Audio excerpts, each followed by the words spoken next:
আহ এই কথাটা একবার বুঝে গেলে কেউ তোমাকে আর গিল্টি ফিল করাতে পারবে না। এটা একটা কাঁচি। এই কাঁচিটাকে আমি আমার ব্যাগে রাখলাম।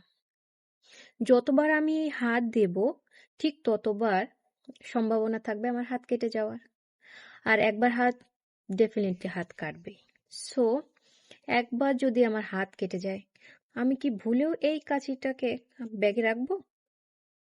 কারণ আমি জানি যতবার আমি হাত দেব আমার ব্যাগে ঠিক ততবার আমার হাতের আঘাতটা আরো গভীর হবে। তাই নিজেকে হিল করার জন্য নিজেকে আমি দূরত্ব মেনটেন করব। এইবার অনেকে কমপ্লেন করবে, কেন তুমি আমার সঙ্গে কথা বলছো না, কেন তুমি আমাদের অ্যাভয়েড করছো, কেন তুমি আমাদের থেকে দূরে থাকতে চাইছো। তাদের এই কথাটা কে বোঝাবে? তাদের বিহেভিয়ার, তাদের কথাবার্তা, তাদের নেগেটিভিটি, তাদের চিন্তা ভাবনা আমাকে আঘাত দিচ্ছে।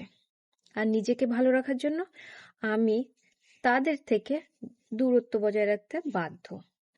কারণ যত আমি তাদের কাছে থাকবো তত আমি নিজেকে আঘাত দেব। আর তারা তো জানেই না, তাদের স্বভাবই হচ্ছে অন্যকে আঘাত দেওয়া।